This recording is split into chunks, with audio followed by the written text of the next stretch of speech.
So we need you to help us. And also, if you're shy about calling, you can make your comment on Facebook and YouTube. And Pastor Nick is ready to respond to whatever site you are watching us on. A lot going on this week. Yeah. Something a little lighter, but just as serious. Did you watch any of Booker on his marathon filibuster? I read about it. I didn't get a chance to watch Yeah, a lot of I it. saw some of it. It was Okay. yeah, it was. He was serious. Yeah, he was. But if you're gonna do it for 25 hours, you need to be serious. Yeah. The last guy to do that was Strom Thurmond, Mm-hmm. and it was totally, anti-equal rights, anti-everything possible. Mm-hmm.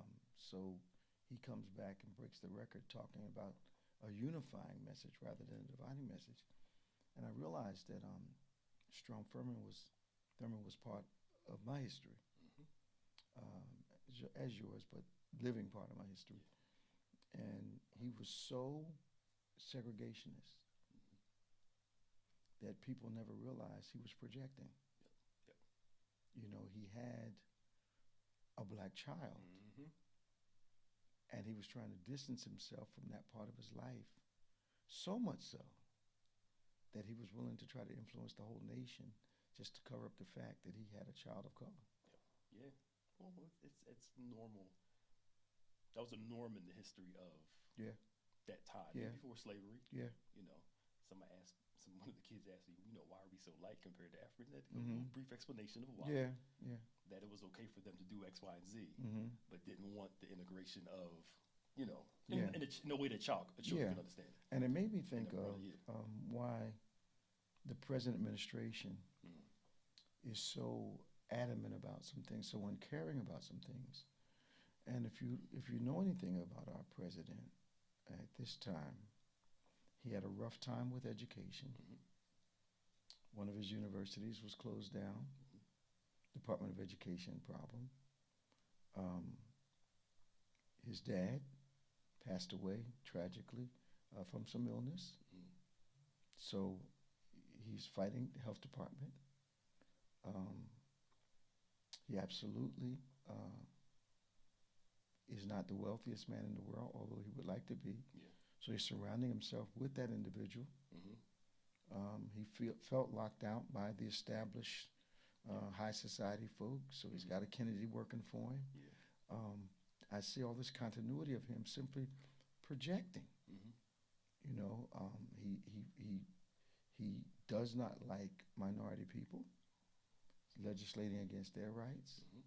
There's just so many things that seem to be inspired by his own life that I'm amazed at how someone in his position can project his disappointments and his dislikes on the nation when they're really personal.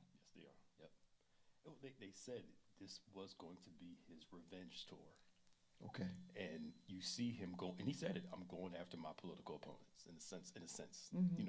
Not out front, Yeah, but you're starting yeah. to see it more and more. And it's not just politics, Yeah. it's life. Mm-hmm. Yeah. He doesn't like universities. His dad had to buy him a degree. I mean, just anything he was rejected by, Mm-hmm. it appears that he's attacking. Yeah. And you would think, and this goes to show, that success does not equal healing. It doesn't equal Absolutely. wholeness. Absolutely. Because most people think if you reach that place They in won't life, hear you. that should be enough. No. When the reality is, he got the money. That's right. He's got the highest seat It's not helping in the him. world, It's not helping him. and it's still not enough. He's still Ahab. Yeah. Still insecure, still the victim, still not responsible. And I believe that all of this this Elon Musk thing Mm-hmm. is him habitually distancing himself from something he causes. Because at the end of the day, he can still say, "I didn't do it. It was Elon." Yeah. And that's why he's so willing to throw people that work for him under the bus, Mm-hmm. because it's not him. But this time, he doesn't seem to be so quick to fire the people that he's gotten through as a cabinet, Mm-hmm. because those are his loyalists. Mm-hmm. And he owes them. But he's allowing thousands of other people to be fired. Because I believe he gets a feeling of strength by telling people, I fired you. Yes. And I've known professionals like that, that really feel they, you know, when you get a chance to talk to them after they've terminated somebody, the glee on their faces that they've impacted somebody. But I'm not even sure they worry about impacting somebody's life. They just feel powerful in that I fired that person. Yes. But to me, and we always talk, leadership is, I can't say it was them. When, one, we put them in position. Right. Two, we're responsible at the end of the day. Right. I remember you told me years ago when I first started, you said, look, before it gets to me, it goes through you. That's right. But ultimately, it's my responsibility. That's right. But you got to share in this. That's right. You know what I'm saying? And I never forgot that. Okay. But to me, that's leadership, though. Absolutely. Somebody's got to take responsibility at the end of the day. And you can't sit there and blame them because you put them there. That's like people in relationships. Now, I'm sorry, it sounds tangential, but it's not. Okay. You blame all your exes rather than blaming your choices for all the exes. Right, because it's easier to do that. Yes. You got to take some responsibility for your choices. People don't want to do that. Just say I messed up and chose the wrong people in leadership or whatever. It's like with unfriendly people. Yeah. They blame the world because they want to normalize their unfriendliness. Yes. It doesn't make sense. No. So everybody's wrong. And the only people unfriendly people can get along with is other unfriendly people. But then they fall out. They fall out, yes. It's crazy. It is crazy. But when you grew up in a cocoon like he did, you know, where everything is given to you, real bubble. Everything's handed to you, a straight bubble. Yeah. You know, your worldview is determinate worldview. And I actually think he hates women. I wouldn't be surprised. And I think he hates them because he realizes that if he didn't have that money, they wouldn't be giving him the time of day. So underneath, he knows this. Yeah. You know, it's so everything that he seems to be attacking looks like it's similar to something that has rejected him in the past. Yes. And people who have issues like that with power is a dangerous combination. Absolutely. If they're not aware of their own issues. Absolutely. Try to guard other people from their issues. So what did you think of the this whole text chain thing? Oh, the war piece? I think it's like, to me, it's crazy. First off, why are you having those confidential conversations via text message? That's number one. Unbelievable. Right? That stuff should be in person or in a secure, you know, they got the best security. Come on. Or those the teleconferences you guys texting when we're going to drop bombs? Come on. Thank you. Come on. And then, first off, usually when you get a group text, before you respond, the first thing most people who are used to it, they look to see who's in the thread, to see who's there so I know how to respond or if I even should respond. Or people just trust who's in the loop. But here's the problem I have. How did the reporter get into contacts? That's what unless he's someone that you communicate with. So is the guy from the Atlantic the person that the guy that set up the text chain has been leaking information to? Is that, how did he get there? Yeah. Especially since he's an opponent of the administration that you're serving in. I wouldn't be surprised. Look, a reporter, a hated reporter, right, just happened to pop up in it, and they're making the most ridiculous excuses. Yeah. He hacked in. Come on. Nobody hacks into a group text thread. Come on. And again, nobody looked to see, hey, somebody's here that's not supposed to be here. Yeah. Let's get off this thing. Well, you know, it's just another initial. But even now, but see that goes to show, we tell people even now you have to be careful of the conversations you have around people. Yeah. Because you never know if they're recording your conversation. That's true. They'll put stuff in text messages, threads, and you'll just, I trust this person. You just go along with it. Yeah. You can't now. What I find is amazing with this is that this would have been devastatingly wrong for anyone else other than them. Oh, yeah. And I think they're actually making it worse. By first, they denied that there was anything confidential or top secret in there. Yeah. And then the guy says, okay, you guys call me a liar. Yeah. Then after it came out, well, it wasn't that big a deal, you know. And I saw something earlier today that said if it's too ridiculous for the MAGA supporters to believe, then it's really ridiculous. Yeah. Because even the MAGA people are saying, why don't you just, your hair was on fire when you thought Mrs. Clinton had something. So if it was wrong then, why isn't it wrong now? Exactly. Okay. And they just got on I think it's the cybersecurity people they fired because they were using the Gmail to email stuff. But again, it goes back to, how do you do this over here, but you allow this over here?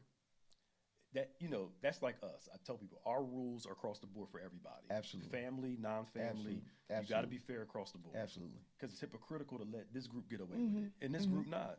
But that practice that you just outlined is more common than we like to think. Yeah, it is. There's a different set of rules for everybody, and it's not. We've got two callers, Scott from Vineland. We've got Tom from Fort Lauderdale. We'll be going to the phones in just a moment. You can give us a call. This is On Point, the #1 Saturday morning Christian-based call-in talk show in America, live every Saturday morning from 9 a.m. to 10 a.m. on any smart device at David G. Evans, the #1. We want you to like us, subscribe to us. Why don't you hit the notification bell and share, okay? Invite a couple people to join the conversation. We'd love to have you with us. It's amazing to me how you know what that lady said when Trump was in office the first time? And she started talking about alternate facts. Yes, yeah. Sometimes I wonder. Now we're in a discipline where your words really identify you. Is it my imagination, or when they are actually deceiving people, I usually see this glazed look in their eye, like, aren't they worried about embarrassing themselves? Are they under the pretense that they think the president's going to take care of them if they mess up? But he's not. He's not. He said he didn't know his lawyer. That's true. He did. Yep. That's true. That's true. And they had paperwork to prove he was doing these payments. That's why he went to jail. Come on. I think the hubris and the arrogance of them, they really believe that our group has us. We can say whatever we want to say. That's to me what you're saying now. He can't run again for the third time unless Congress changes something, no matter what he says. They're just going to plow through and do what they want to do, and they're going to force people to stop them. Well, I raised the question, I think, to you, and I raised it to a politician last Saturday after we finished talking on our show, and I asked him, what do you think they're trying to accomplish in the first 2 years? Because if history is any indicator, there's going to be a major flip at the midterms. And I think it's already started. Nobody expected from us to spend, what, $200 million?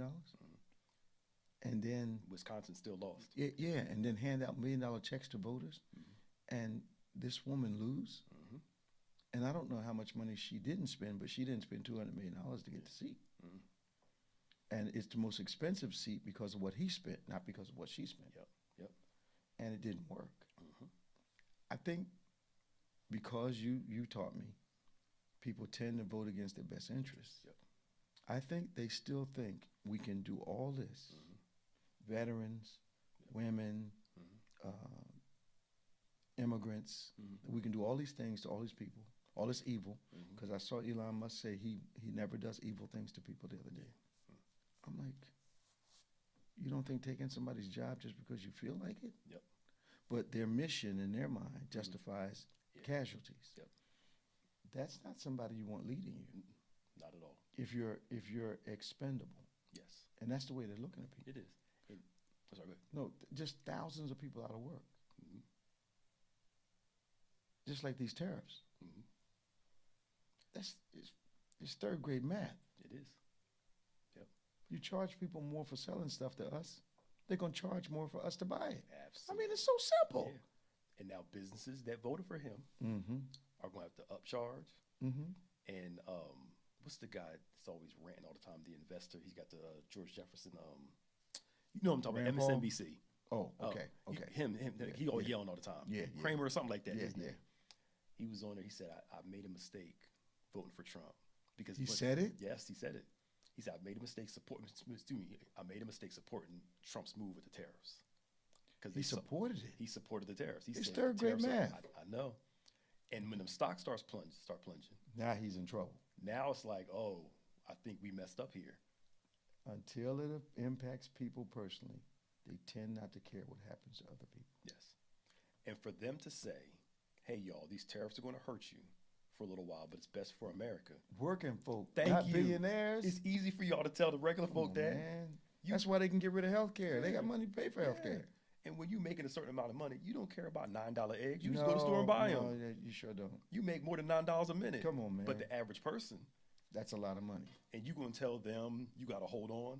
I hear they're up to $12 a dozen. Yeah, some places are crazy. But when they say it's going to be tough, they're not talking about themselves. Talking about them. Nope. Talking about the average American. Mm-hmm. But the tariff thing is just, it's bizarre. But our president has been a fan of this whole tariff mindset long before he got in office. Yep. But it doesn't make any sense. And why would he think that? Because he's not, like you said, he's not concerned about the price of eggs or price of a car. No. He's not concerned about that. I wonder, and then to be so arrogant, but our country has been arrogant in the past. Yeah. We think we can tell other people what to do in their countries, but they better not have anything to say about what we do in ours. Yeah. We can tell them, you shouldn't retaliate against an enemy, but we don't want you even breathing in our direction. Right, exactly. We're going to drop bombs on you. Mm-hmm. So we tend to have an arrogance that makes us above our own rules. Yeah. It's just. Because if I remember correctly, I'm going to look it up later to see. Yeah. I believe China holds a lot of our debt. Absolutely. So you're going to try to punish the people that you owe the most to? It makes no sense. Are you serious? It makes no sense. It's just but he's used to owing people and trying to skate off, though. Well, here's the thing. So, yeah. When has he ever had to when have the chickens come home to roost? We've seen him get off or buy his way out over and over again. I found out yesterday that our president, I wanted to know why he kept getting more and more money from these banks. Mm-hmm. Well, he would threaten the bank. Okay. He said, I'm going to let you finance this project. I'm going to let the whole project go if you don't give me more money. So the bank's looking at what they could lose totally. Yeah. And they lend him more money even though he was bankrupt. Why they lend the money in the first place? That's my question. Because name, okay. But when I was in banking, I sat on loan committee in all 3 of the top 10 banks I worked for in the world. Yeah. I worked for 3 of the top 10 banks in the world, and I sat on loan committee in all of those. One as an apprentice type of training guy, because I did the analysis for one of the top lenders in the bank, so he always took me to the committee with him so I could answer any questions that he might not be able to answer. Okay. The other 2, I was there as a vice president in one, and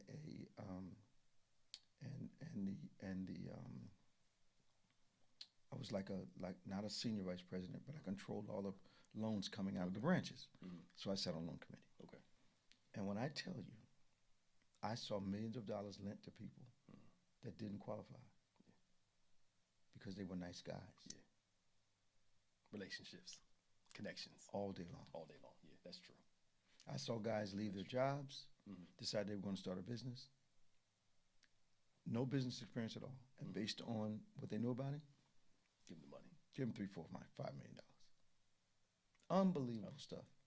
While other people who are proven working hard can't get along. And of course, I said something. Yeah, I know.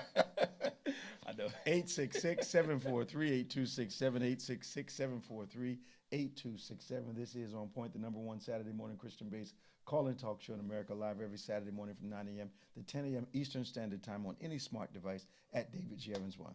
Give us that thumbs up. Come on, become a part of this family. Hit that notification button. Subscribe to us. We need you to subscribe to us. hit that thumbs up, subscribe, hit that notification button, and then share this thing. We want everybody in the conversation. We've got Scott from Vineland, New Jersey. We've got Tom from Fort Lauderdale.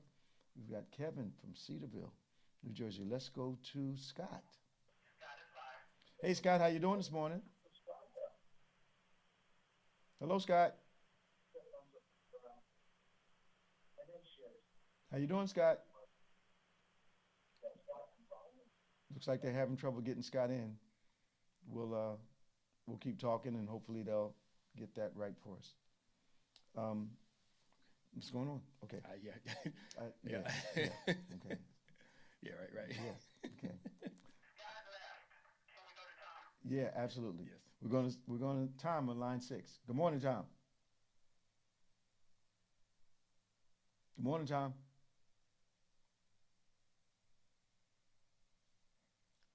All right. Let's keep going. So, yeah.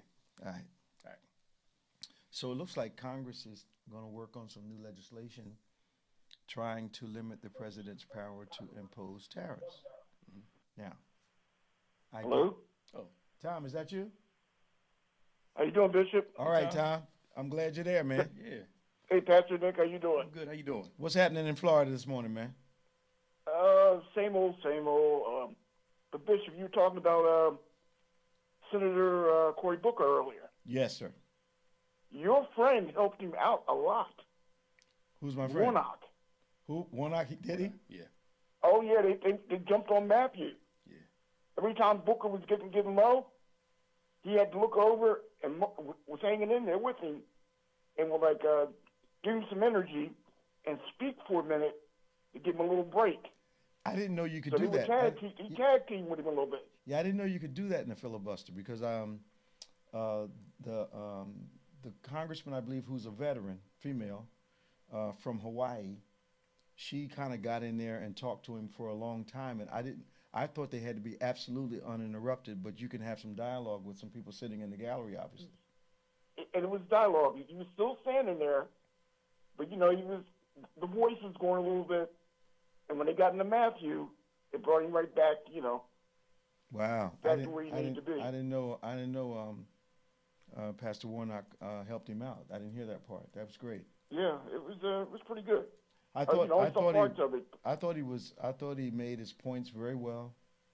I'm glad he's the counter to the record, which was Strom Thurmond, and him and that divisive 24-hour conversation he had with the world. But I understand your governor is not that fond of Byron Donalds.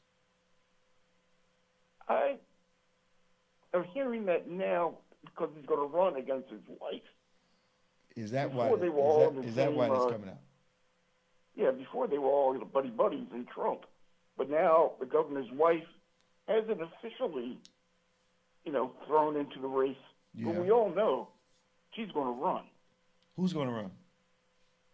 The governor's wife. Okay, now I heard the governor criticize Byron Donalds for not showing up at meetings while he was campaigning, and they said the only person that showed up for less meetings while they were campaigning was the governor. I can believe that. I haven't heard that yet, but everything that Donaldson has done wrong, I guarantee is going to come to light. What I don't understand is that where has the consciousness of the citizenry ended up when a person like your governor can criticize something that they have the receipts for that they're guilty of? I don't get that. If I was him, I would have stayed away from what Byron Donalds is absent, because you can get what they call a clapback on that. Yeah. But they just throw stuff out like there will be no response. Yeah. Or is it whoever gets to first base the quickest is still able to go what is it? I think it's the way Trump does things. You throw it out there. Yeah. And whatever sticks. But it's like my grandkids ran into a quote unquote Karen while they were at the store last week. Mm-hmm. And I realized that our president has allowed people to feel deputized to do and say certain things. And you know, there was a boisterous conversation between the children's grandmother and the lady that was trying to, but it was literally like something out of a video. She just decided she had the right to tell the children what to do with a crowd there. You know, I'm amazed at the consciousness. I mean, and what's amazing about this is that, and immediately my mind goes to when President Obama was in office. We didn't feel deputized to mistreat people. Didn't do it. It didn't do it. Didn't do it. We didn't feel deputized to step on folk. Right. Yep. But and I think they expected us too. I don't know. Absolutely. Absolutely. You know, like your boys. I heard the same thing you've heard, Bishop. Your boy's in office. Not my boy. He's the president. You know, I'm glad. You know. Yeah. Compared to what the other guy is, your boy. And well, I think I've related on the show before. I remember being at the gym and a guy I'd worked out with in proximity for like 4 years. He asked me, "How do you feel this morning after the election?" And I said, "What do you mean?" He says, "How's it feel now that we're back in charge?" And I said, we thought we were in charge while Obama was in office?" So that showed me a mindset that I wasn't aware of. So this guy's actually saying hello to me every day, resenting the heck out of me. Because he thought I thought I was in charge of something. Right. Yeah. Which meant he was lower than I was. So now he's at a lower rung because of who's president. And his first thing was, you know, we're in charge again. We're in charge. And he walked away saying, "We're in charge again." I'm like, what the heck? Wow. But it's that fear of being replaced. Okay. That fear of replacement was ran into, what was it, 2016, 17, whatever that was? Yeah. And this one too. Okay. And it scared the mess out of a lot of them. And were willing to vote against being replaced, quote unquote, even if it hurt them. Yeah, but it's hurting them now. It's hurting them now, yeah. Oh, it's killing them. And they were willing to be hurt. Yeah. Yeah, I was just thinking, you know, Trump is throwing us into chaos. And you know, Friday we all work, right? If you have a regular job. After throwing us into chaos for the whole week, you know what he did Friday, right? Went golfing. Yeah. Flew down here to Florida, went on the golf course. Did you hear how much money they spent? Oh, sorry, Tom. Every other week. He got away from it. They say he doesn't work a lot. But I think these executive orders, I think that's all ego for him. Oh, it is, yeah. I think he just feels like, I wrote an executive order. Because the executive order doesn't do anything per se unless it's in the president's purview. It still has to go through Congress. The courts still have to. That's why a lot of those executive orders haven't been fulfilled yet. Yeah, but he's writing stuff that's... It's Project 2025 all over the place. Some of them he can do. Other ones have to go through a process. Yeah. But have you heard, I thought they were trying to save government funds, no government waste. He's been, even though it feels like it's been longer than 2 months. Oh, it's third month. Is this the third month? Yeah, it was January 20th. Okay. So February, March. They said, I believe, within this time frame, it has cost us, as a country, $26 million just for him to go golfing. With everything included, it's only been February, March. 2 months. Thought they were trying to save money. Thank you. 2 months. That's just the golf trips. That didn't include that NASCAR thing he did. That cost about $5+ million. The Super Bowl. Now, they told us government funds, government waste. Right. But it's okay for him to spend $26 million in 2 months just to go golfing. Now, they call it business. His people aren't saying anything. Of course they're not. No, but it's business for him because people are paying $5 million a piece to go have dinner with him. Exactly. I want to know what's on the menu. Thank you. Yeah. Thank you. $5 million? I want to know what they're serving. Hey, Bishop, years ago, my father used to tell me this thing, and I didn't believe him.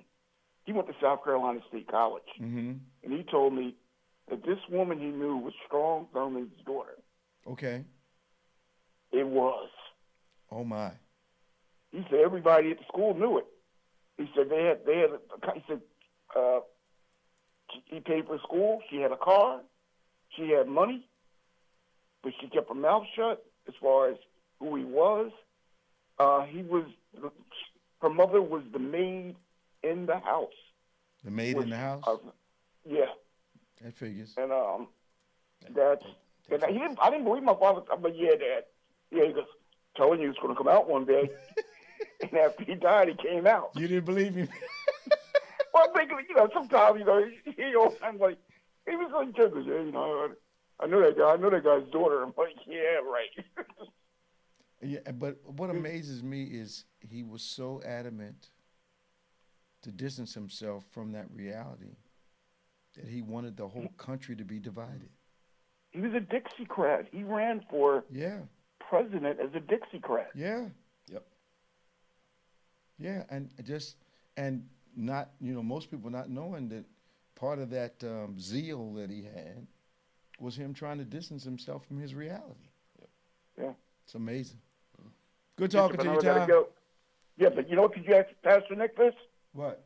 Pastor Nick, look up Lauren Lunar.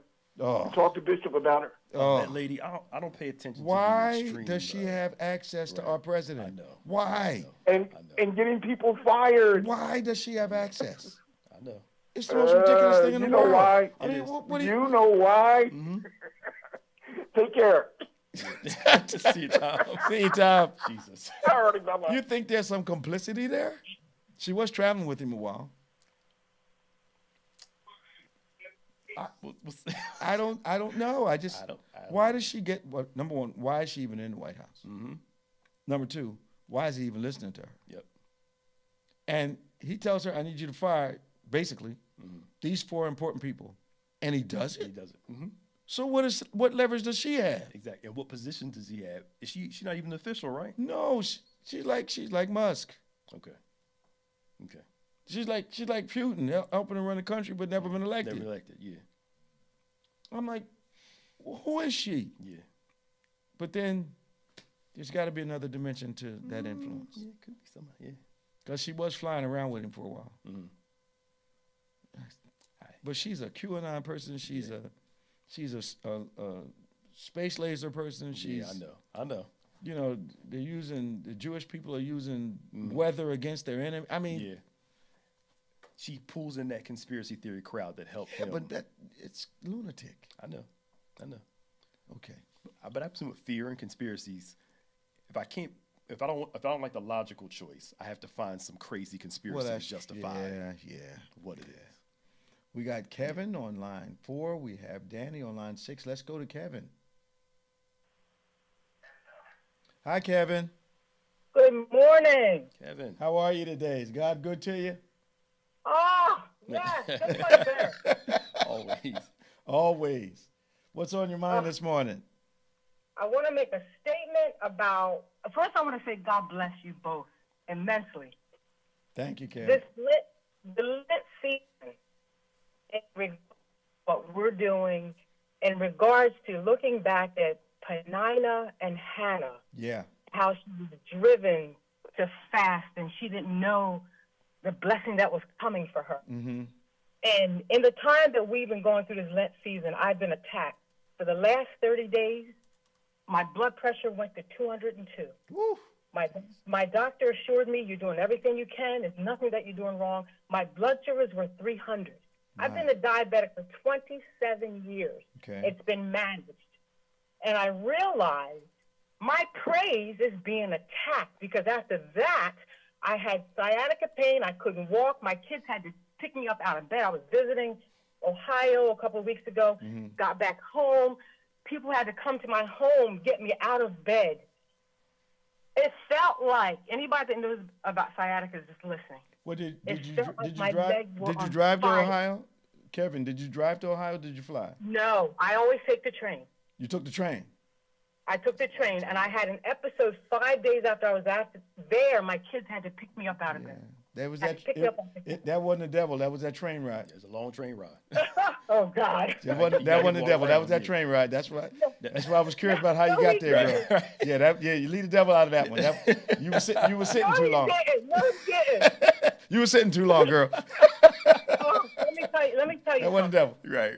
The pain was so bad, I couldn't clear my throat. I couldn't cough. I had to use a cane. But God was so awesome because my relationship with him, I had to call on him when nobody was there. Yeah. And so I said, God, this is stupid. I got to run on Sunday. I live to praise him. I live to praise him. So I went to a chiropractor. Every day they work with me, and it calls me with my diet. I had to watch my diet, of course. So some of the things I had to take away. So it caused me to remove things. But I realized when you love the Lord the way that we do, you have to look for the attack. It's coming. Yeah. When we choose to serve him, it's coming. So today is a good day. So now is your pressure down? My blood pressure is down. It looks great. My blood sugar is down. Your pain has been lessened also? Oh, God, yes. Okay. I'm coming to church. I couldn't come to church because I couldn't stand the ride. I couldn't ride for an hour. Of course not. I couldn't even drive 10 minutes. You rode all those hours on the train. That's why you couldn't. That's why you couldn't ride to church. Oh my God! No, he didn't. No, he didn't. Right. You know, all jokes aside, my first bout with sciatica was 34 years ago. I had it too. I understand. Oh, you understand it? Yeah, I understand. You can't put your foot down. You can't move. What? Yeah, I was crawling around on the floor. Yes, it felt like somebody put my legs on fire. I said, Lord, why? Yeah. I need to praise you. I can't be here. But in the midst of it, my trust grew more and more. And that pain from that sent my pressure up too. Okay. Yes. Yeah. So that wasn't the devil either. That was just sciatic. Yeah. Oh Lord. You know what? How's your children doing, Kev? Oh, everybody's doing well. Again, I'm a grandmother. He's 17 months old. Oh, Lord. He praises God and lifts his hands up. So my heart is blessed. I'm sure. Yeah. I'm sure. You ready for work? You ready for service tomorrow? Woo! Am I ready? Yeah, I haven't been to church for 3 weeks. Oh, my. Oh, wow. I knew I hadn't seen you running in front of me yet, but you're back on your feet, so I know you're going to take off. Oh, my God, I'm feeling wonderful. You hear me? So I just wanted to tell the both of you that I appreciate the teaching in Lent season and, how it is just it's grooming me, and I'm learning. But in the midst of it, I had a test. I went through with my health, and I had to, okay, Lord, all right, Lord, why do I have to have a test in the midst of Lent? Okay, come on. Let me ask you a question before you go, Kev. Has your prayer life been impacted by the series? Yes. Okay. My daughter is praying more. She said, she said, Mom, I used to get up in the morning and go to the gym. Now I get up and then go to the gym. Yes, not only my life, but the lives of my friends and the lives of just to watch my daughter. Oh, gosh, she's going to get me talking about it. But it's been a blessing to me. Great. When the lives have been changed that we're connected to. I'm glad to hear it. You're among many that are saying their prayer lives have shifted significantly. I got a call from one of our members last night, voicemail, and she was just saying she wanted to thank us for how her prayer life had been impacted and those of her children. And so the series is making a difference. Yeah. Yeah, it's making a difference. And the big thing I want you two to understand, when you teach us, we go and pollinate our family, our friends, and lives. It's not just us. I get excited on the phone. I know I'm loud, but I get so excited because I'm seeing the difference. Yeah. God bless you, daughter. Thank you. So I'll see y'all tomorrow. All right. See you in the morning. Bye-bye. See you, Kevin. Wow, that's Kevin. Great testimony. Some people, when they come to our church, they got a little setback because she takes off running around the sanctuary, but she has a testimony of being paralyzed at one time. Mm-hmm. And now she's fully able, and it's a great thing to see. Yeah, at liberty. I know that's right. This is On Point. We're going to Danny from Lauderhill, Florida.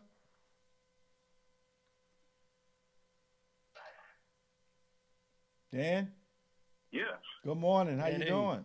Good morning, Bishop, Pastor Nick. How y'all doing today? Morning. Doing great, man. Welcome to On Point. Okay, I just want to say congratulations. I'm looking at your setting, your new surroundings that you have. Yeah. Great job in this. Yeah. Moving on up. Media department did a wonderful job. Crystal likes setting up things, and very good. She's job. got us sitting in the midst of what looks like almost a living room. So it's working, and we're comfortable too. Yeah. A couple of things I want to say, and then I'll get on out of the way. Okay. Is that Pastor Nick, Bishop? I just want to ask you all a question. How did this whole thing start with the election and what have you? What started everything? One simple thing started, and you look at what's happening, what's going on.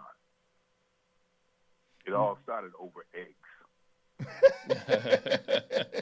Over eggs. And which came to mind when I was a kid growing up. My grandmother used to send me to the store to buy things. Mm-hmm. And then when you came back, and Bishop probably could relate to this, is that they would question you. Well, how much did this cost? How much did that cost? You know? And then she would send me to get eggs and stuff like that. The explanation is, she said, how much did that cost? Why did you do this and that?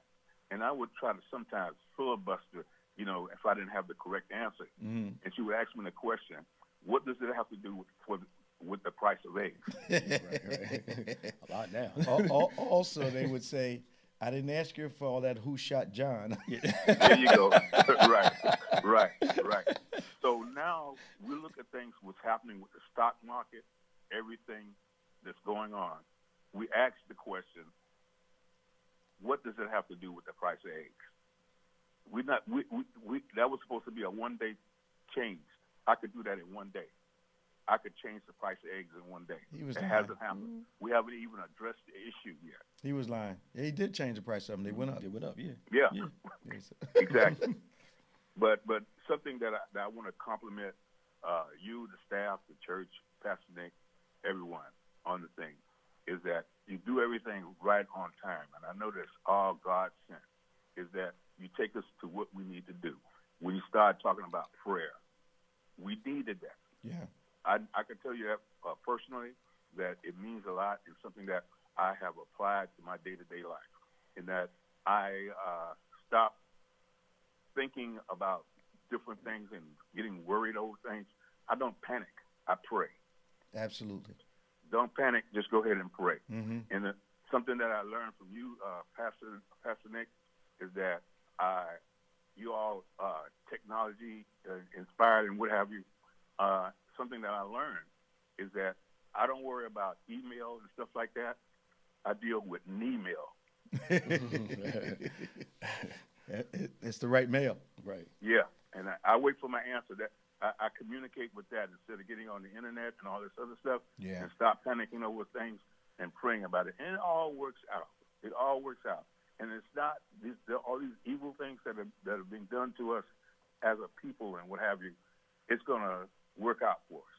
Absolutely. You know? And I think about, people losing their jobs, and it has an effect that people never really imagine. Like they do different things, like, for instance, with the VA and what have you. Mm-hmm. A lot of the people that are working there, people don't realize that they're veterans. Oh, absolutely.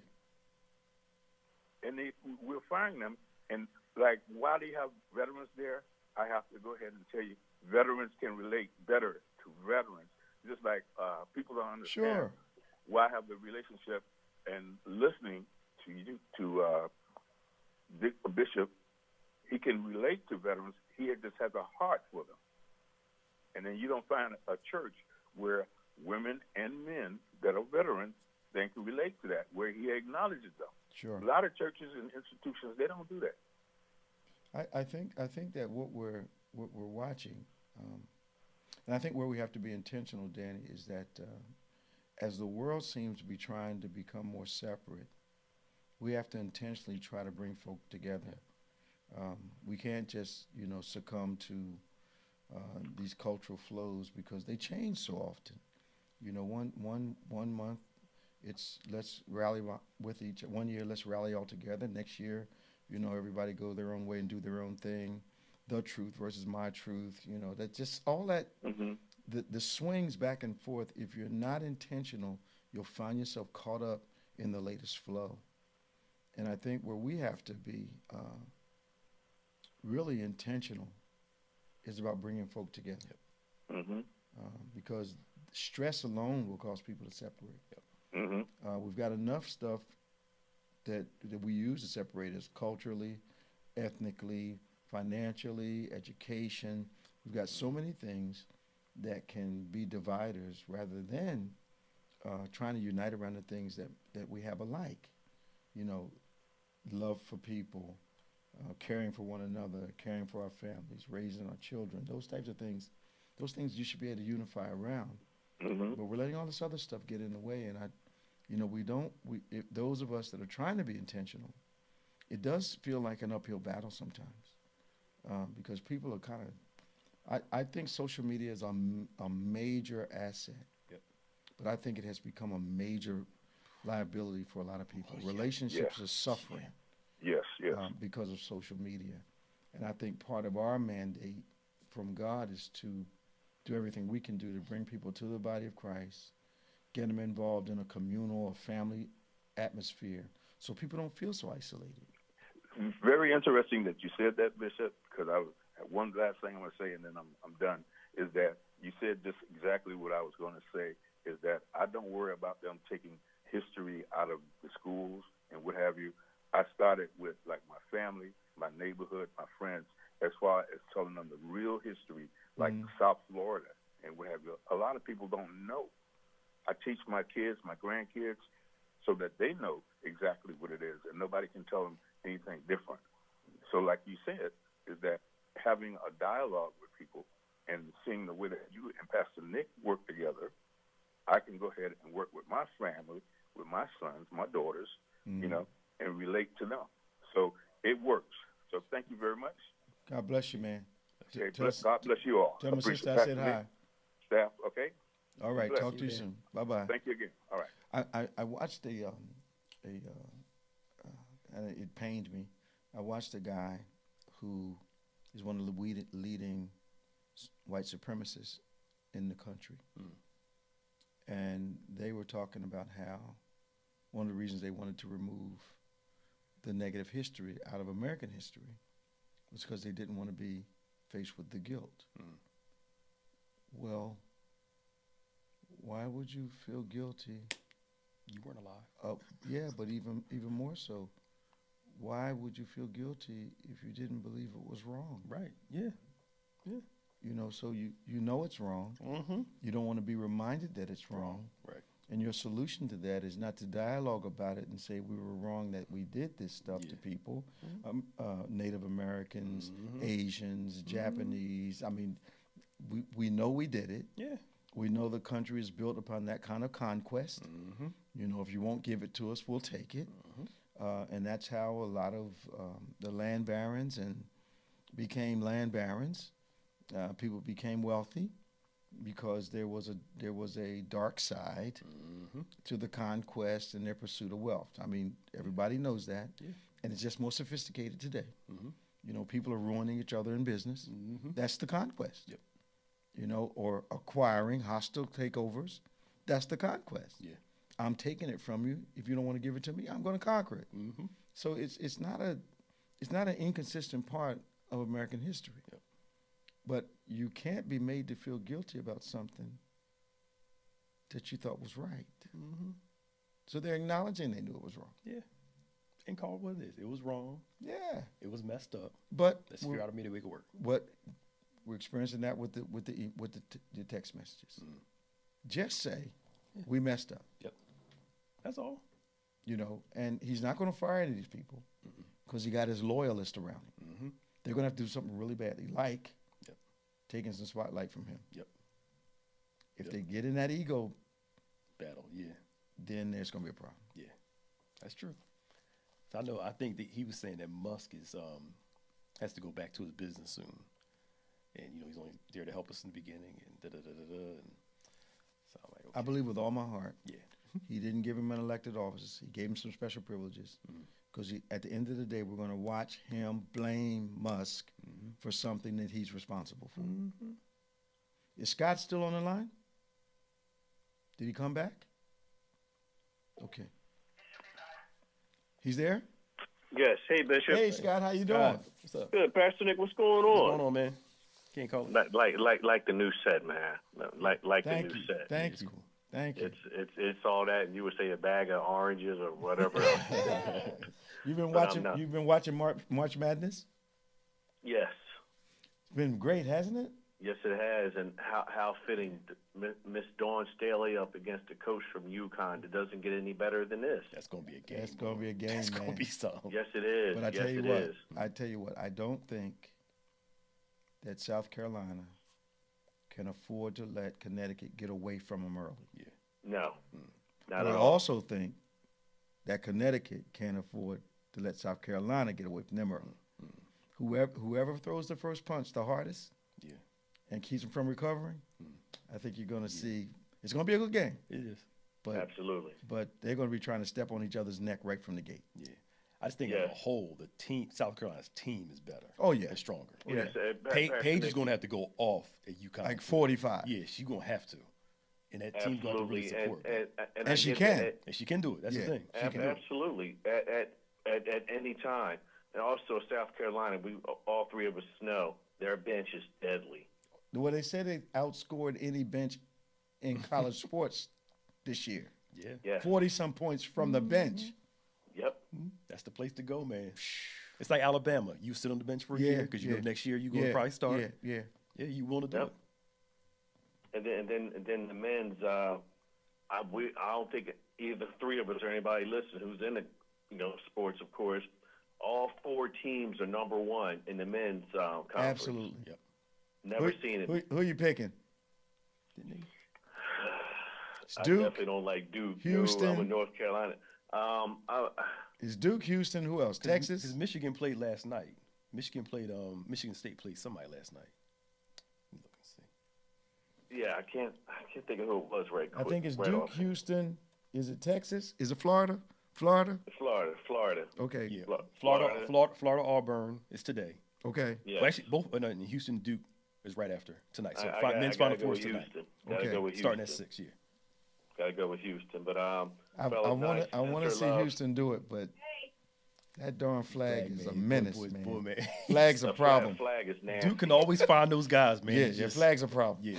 Yeah. But Houston has a squad. But then, you can't overlook Florida now. Those guys can play. Yep. Yeah, they can. And they got there Auburn for a reason. Auburn is it's the first time all 4 number ones made it. Yeah. Because I had a bracket, of course. Yeah. But McNee messed me up. Yeah. Usually there's a Cinderella team. Yeah, McNee there was blew no Cinderellas this year. McNee blew my bracket out the first round. I was like, wow, man. first round. A lot of people were blown out the first round. They said this year the first round was McNee messed up a lot of people. I'm like, who's McNee? Yeah. But they can play. They can play. McNee State. I never knew there was a McNee State. Never heard of them. But they usually go pretty, at least to the second round usually. But, they just. I thought McNee State, I thought it was a school for orthopedics. And our baseball team's looking pretty good. I know it's still early; it's a long season, but Phillies are looking pretty good. Starting pitching and their bullpen help is looking pretty nice too. So I might be a little naive, but I didn't realize in baseball season they play almost every other day. Mm-hmm. Yes. Yep. 162 games. 162. Wow. Mm-hmm.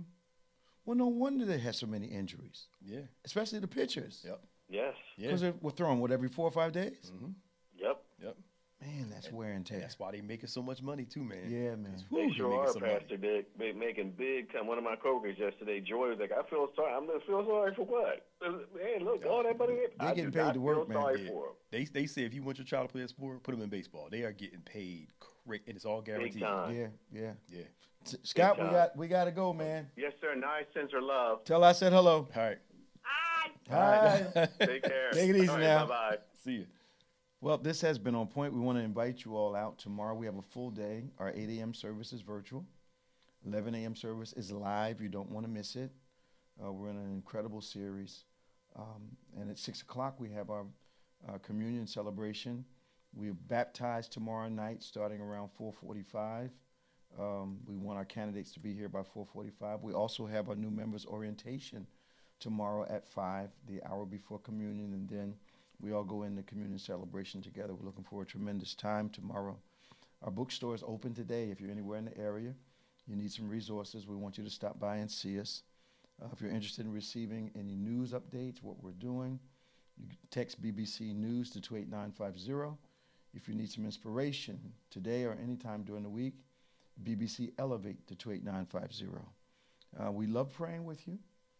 Send your prayer requests to prayer@gotobethany.com. That's prayer@gotobethany.com. We want you to subscribe to David G. Evans 1 and BBC of NJ on YouTube. David G. Evans 1, BBC of NJ on YouTube. Subscribe to those. We have podcast platforms, DGEM, DGEMS, and On Point. We also want to remind you, we released our latest book about the life of David. Just, if it hadn't been for Pastor Nick, I'd have missed the opportunity. But we showed the movie on Wednesday night, and we re-released our latest book that was going to be released before COVID, but that was the delay. So Elevate is the name of the latest book. You'll love it. It's the life of David in modern times. So Goliath and all the other people are in there.